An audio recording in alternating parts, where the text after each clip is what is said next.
And welcome back. Let's go ahead and get ready to add a whole nother layer to our enemies by being able to control them. Because right now, the enemies we have set up are very static, apart from this base enemy we have, which flies across our screen. So to go ahead and set this up here, let's go ahead and head into our timeline here.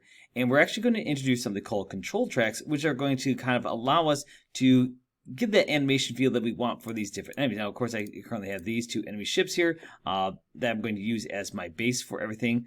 So that's going to be where I'm going to start with everything.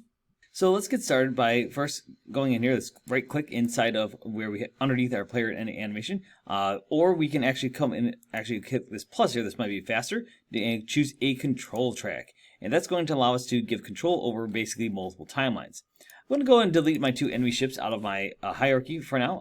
Of course, I should make sure that if I have any overrides, I've applied those there. That looks like that's good. Just make sure any changes of that one, of course, has a change there. So I'm just going to go ahead and apply that one just to make sure that that's all set. And so let's just go ahead and remove those out of there. And so now, again, what we want to do is basically take our master timeline and be able to have something with it. So in my hierarchy, let's go ahead and create for ourselves a empty game object that can control all that. So let's go down and do a create empty, just call this one timelines. And let's drag our master timeline as a child of that object. And while we're here, let's go ahead and create one more empty that's going to live under this one. So create empty, and we'll call this one our enemy waves. And that's going to be able to think that we can control the spawning and kind of animation of our enemies, so to speak. Alright, and so first thing I'm going to do is I'm going to first remove this default enemy. I don't need them anymore, so I can just delete them. And I just want to see where in this timeline for my enemy waves I'm going to want to spawn them. So if I press play here, I probably don't want them coming in right away. I probably want to wait till after the player turns. So right about here would be a good point to kind of have enemies maybe start coming in. We have this nice area over here to the side that they can fly in from, or maybe they can come up over the hill. So we have a couple different options here of where we want that to be. If I go to my scene view, you can see how we, of course, have this nice good setup here. This is, of course, where the player is going to be. Again, enemies can kind of fly in from here at the player. And so when we start building our timeline, that's things that we can consider. And so with that in mind, let's actually go ahead and add in our enemies. So let's go to our prefabs. Let's go to our enemy prefabs. And of course, I have my enemy ship variants in here. I'm going to choose this time to, let's take our green one. I'm going to have him spawn in over here. So I'm just going to go ahead and drop him in the scene. And let's just bring that up a little bit. And zoom in just a little bit here. So if I go ahead into my game view and I go ahead and press play here, let's see, do we even see this here on screen? That's a good question to ask. And it looks like he's just off screen there just a little bit. So again, I will want to play around and tinker with this guy to kind of find where exactly do I want that position to start. And also one thing you'll notice is right now he's vertical. So one thing I might want to do is actually rotate this so he's more at an angle. So I'm just going to do a rotation tool. I'm going to actually rotate that and just see if I can get a better handle here. So let me just rotate that in one direction. And so that way when this flies across our screen, we can get that. In fact, I can also just plug in coordinates here. So maybe make that more 90 degrees just so, again, I get that. So as he flies across, he's going to just fly here. I'm probably going to have them kind of come here and then maybe have them zoom up and over the mountainside. That might be a good option for me to do. Or I could, of course, like I said, have them come down over the hill. And I think just for now is having them fly across here. I think is just a nice, simple, easy variant way for me to do this. Just have them basically move in a line that's going to come across the screen. Now, the way I want to handle this, because this is just one enemy, I want to, of course, look at my collider, make sure my collider looks good. That looks good there. I don't have any kind of weird artifacts going on with it. So I'm going to go ahead and in my enemy waves, let's go ahead and create an empty there just to kind of categorize this. I'm going to choose to make 3 greens. I'm going to call that just so that I can kind of remember what those are. And you can drag and drop this as part of that 3 greens. And now you can see here's one enemy ship, and I'm going to use Control D to duplicate this. So now I have 3 more, so I can just go ahead and drag those along, just so that they are kind of spawning at different locations. So I'm just going to grab each one of those in turn and just kind of move them. And so here's those 3 ships. You can see they're all 1, 2, 3 in a row there. And in fact, again, if I go in my game view and I fly up past that zone, I don't think we're going to quite see them.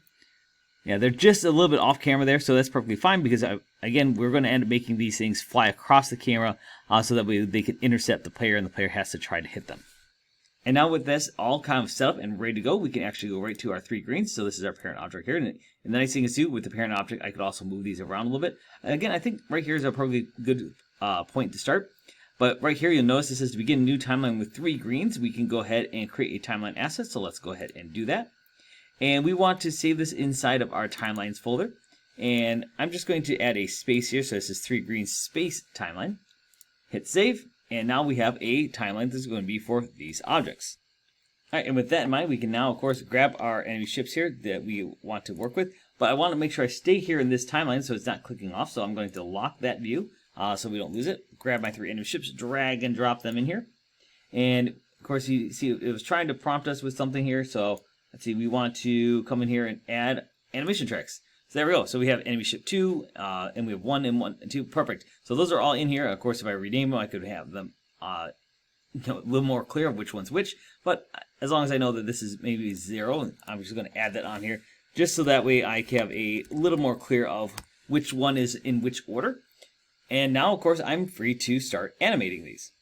So again, to start animating, let's go ahead and tap record on each of these, and this is going to add recordings for each of those. And what I want to do is record the position of each of these. So I want to make sure that with all these enemies selected, I can just right click all of them. I'm going to want to add a key to their position. So I'm right clicking on position, hit add key, and now that is recording where these are started. Because if I don't add that, that could lead to some potential complications, but now the game knows, hey, these 3 objects need to start at this position to begin. Now here's the part of the show where we can actually go through and really start getting into the weeds, and you can really start making things go kind of crazy. So for example, maybe at the end I want these ships here. Let's just say I'm going to adjust my zoom here maybe just a little bit here. So we are right now at, let's see, 8 seconds. Let's go right around 7.5. That sounds good. I'm going to go ahead and have these zoom all the way out, have them fly across the screen. I want to make sure that these at this time frame are basically all going to be here. So it's going to give me an option for them to move across. So as you can see, as I scrub through my scene here, when these come flying through, they should all have a final destination of up here. That's where right now they are all at. So of course I can adjust that further. I can make them even come so they end up here up and over this mountain range. So that way as they're flying, they're going to go up. Might have a little bit of clippage here, but that's okay, because at that point the player is probably not going to see them, but the objective is that they're going to get kind of off camera. And what I might do is I actually might stagger these just a little bit. So for example, if I go to my first enemy ship, I may want that one to kind of fly out first. So I'm just going to go ahead and maybe at, let's just say 3 seconds.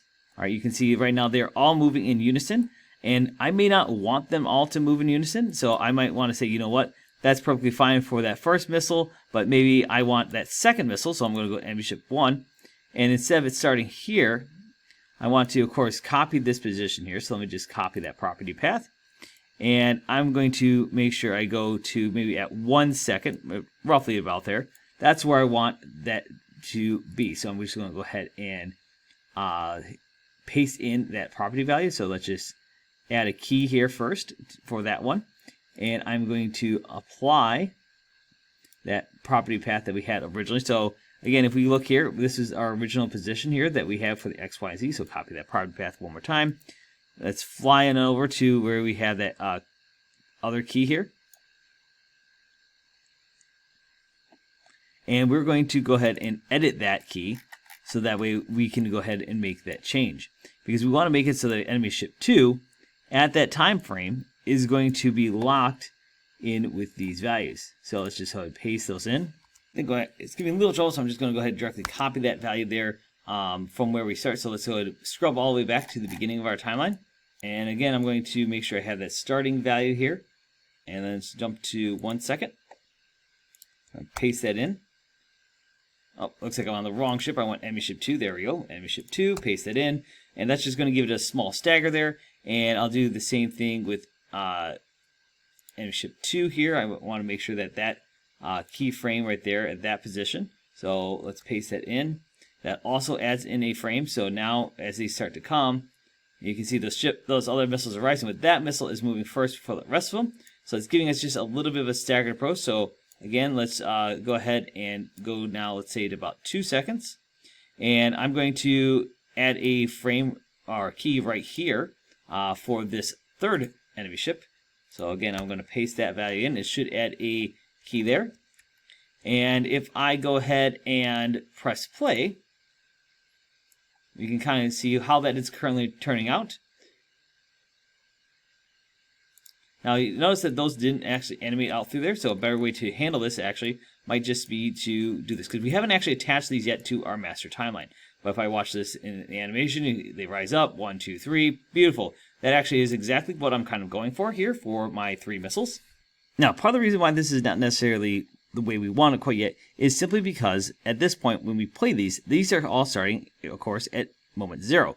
We don't want that to be at moment 0, because if we unlock this just for a second, go to our master timeline, at moment 0, where's the player going to be? Well, the player, of course, is happening all the way back here.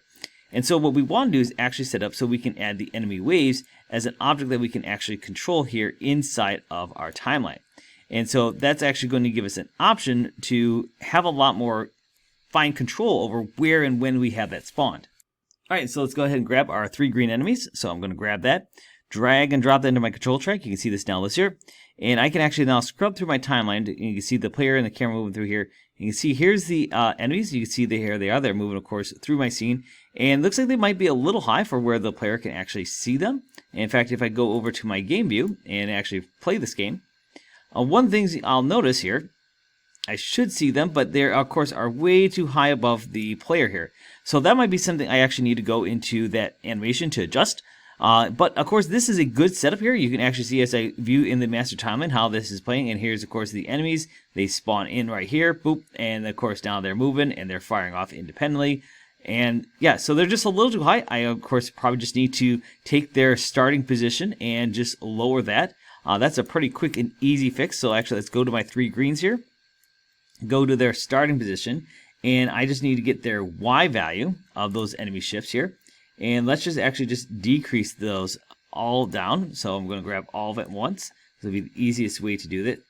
And again, I want to simply take them. I'm in the timeline view there. I want to take those. Let's tap record here, just so we can reactivate that. And again, I want to go to each of those enemy ships. Say this is at Y is at 79. So I'm actually going just to lower those down so that way they are much closer to the ground. So let's see, this one is currently at 69, so let's just make that 65. That's an easy value to start. Make sure I'm not too much in the ground there. And again, I'm going to do the same with the rest of these here, just so they start much lower to the ground because they look like they're way too high to start.